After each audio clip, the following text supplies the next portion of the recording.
AJ here. I'd just like to talk to you today about breathing. Luckily for most of us, we don't really ever need to think about it, it just happens.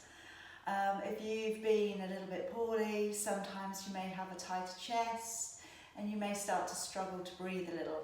Okay, so also if you struggle a little bit with panic attacks, breathing can suddenly become more of an issue. So I want to talk today about breathing and in conjunction with using it in a Pilates class. One of the great things that I like to see when I'm teaching Pilates is how people switch into their breath work and their whole demeanour changes. They start to become calmer, more controlled, more focused. And I'm just thinking if just one person can take from this, just using this breath technique, maybe it leads you into taking a Pilates class, okay? And even if you are doing lots of Pilates, sometimes it's good just to breathe just on its own and just to connect with your core. So I'd like to talk about this today. I'm not going to hold you for very long, all right? So it's going to be quite a quick little episode. I've got a cushion here because as I've put myself in a seated cross-legged position, I know this is not for everybody. And if your knees are way up here, you're not going to feel comfortable and therefore you're not going to focus on your breathing. So you could sit up on a cushion, okay, or a book or a block, or you could sit with your heels drawn up underneath you, that would be okay. You could sit on a footstool, probably not sitting on your sofa, okay. I find once you've got yourself into something off furniture, you do tend to start to focus on what you're doing a little bit better. So it's just setting a little bit of a scene for how you're going to develop your calmness and your focus on your breath. Now in Pilates we talk very much about a lateral thoracic breath. The thoracic area of your body is around this rib cage region.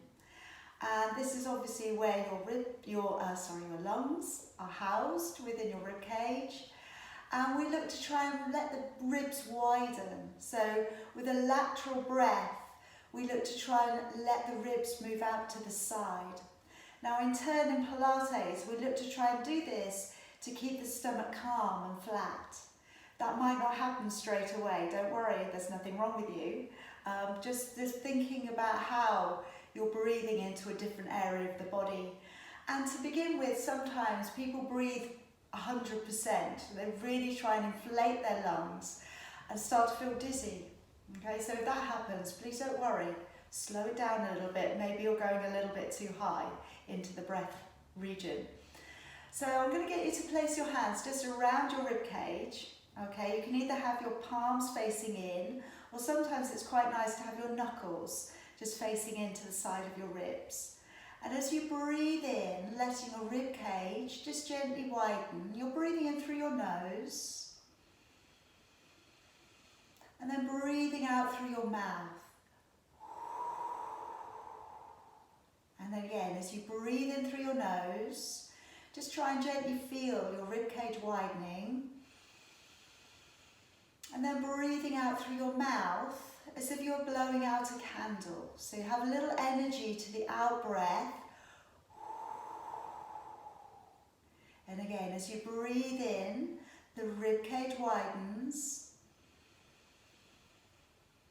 And now breathing out, feel the rib cage narrowing. Again, taking a breath in through your nose, feel the rib cage widening.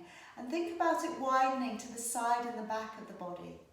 And then as you breathe out, think about the ribs drawing back to normal. And almost feel the rib cage. Think about the muscles in between each rib, your intercostal muscles. And feel them gently expanding and widening as you breathe in. And then as you breathe out, they're drawing all the way back down to normal again. So as you breathe in, deep breath in through your nose, ribcage widens. Breathing out through your mouth, and you're blowing that breath out of the mouth. Now, can you take that breath in for a count of 4, and then out for a count of 4. So as you breathe in, 2, 3, 4. Breathing out, 2, 3, 4.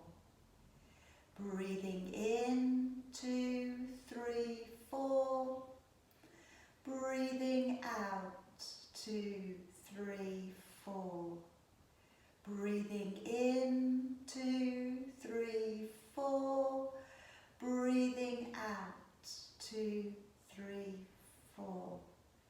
And you can keep going. I'm going to keep talking about how the rhythm of counting can really help to keep out the unwanted thoughts.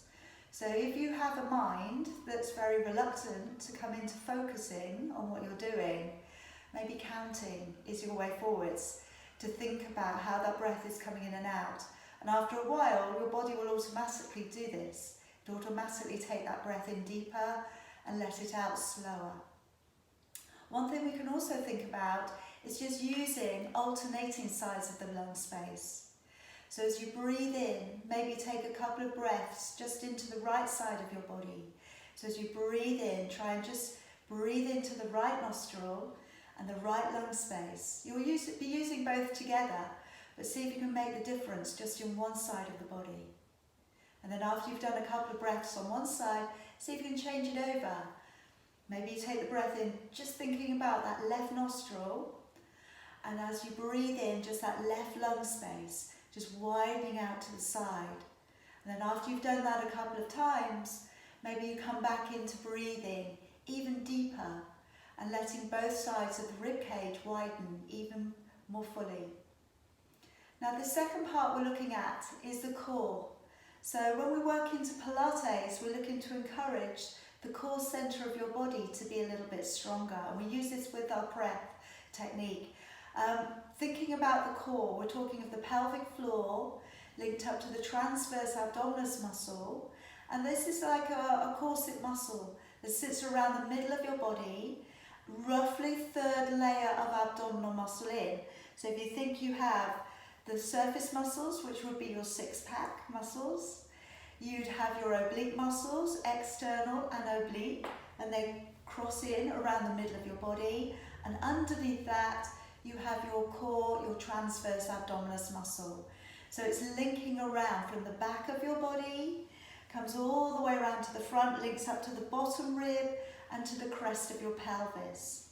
The linea alba is a membrane down through the middle of your body, between the transverse abdominis muscles, where they come together. Women who've had a baby, that area of your body will split, okay, but the muscles will come perhaps back together after you've had the baby. So we're thinking here of trying to encourage an inner part of the body to be stronger. It's where our internal back strength is situated. So now coming back into your lateral thoracic breath, as you breathe in, the ribs widen. And as you breathe out, start to draw the navel back to the spine or pull up on the pelvic floor and feel like you have a lift of energy coming up through the middle of your body. And again, as you breathe in, the ribs are widening.